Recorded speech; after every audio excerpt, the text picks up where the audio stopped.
Yes mga guys, for today's video mga guys, mag-a-apply po tayo ng monitoring clearance dito po sa may monitoring department.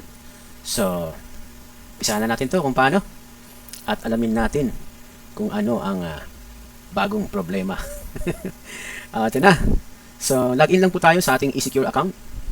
Yan, meron na po akong naka-default password dyan. Login ko na lang. So, antayin po natin. Ayan, nandito na lahat ng mga services sa eSecure.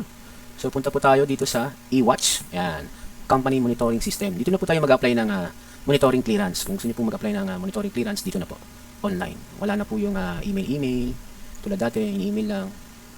Wala na po yun. Dito na po. So, click na natin. Go to site.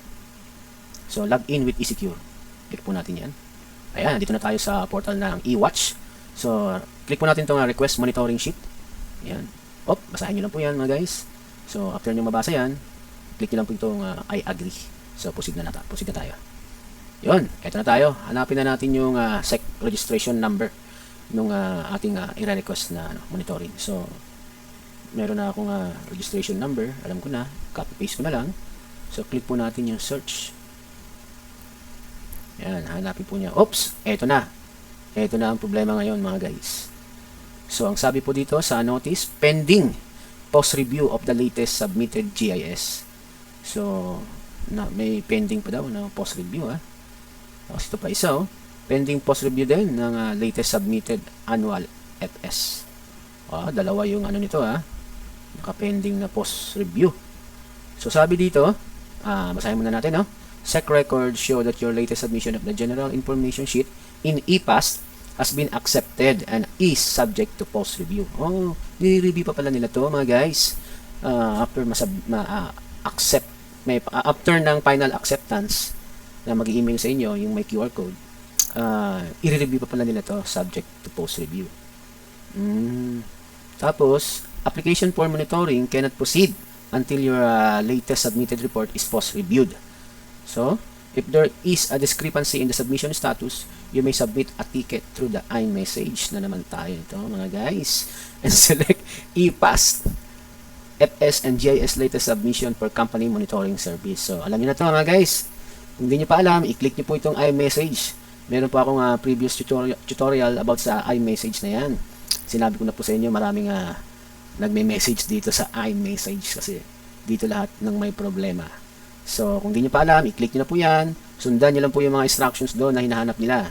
At sabi nga po dito, kung ito po ang problema nyo, pending post-review, isa-select nyo po doon, ePass, FS and GIS latest submission for company monitoring. Yan. Yan po yung pipiliin yung, kumbaga, kategory. Papasukin nyo.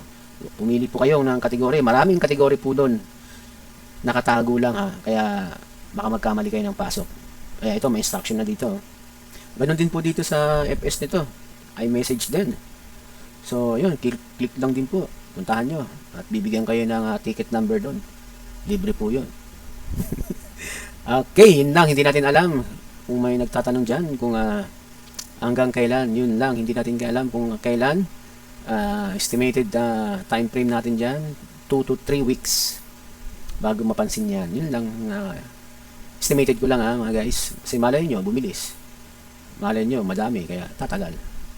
So, hindi tayo makakapag-proceed sa ating application for today's video mga guys. Dahil dito. So, wala. Pending ang monitoring clearance natin. So, bago tayo end ng ating video,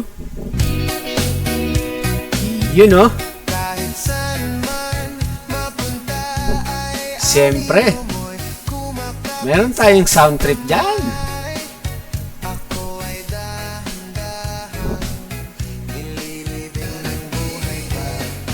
Kaya mga guys, paalis ng stress mga guys.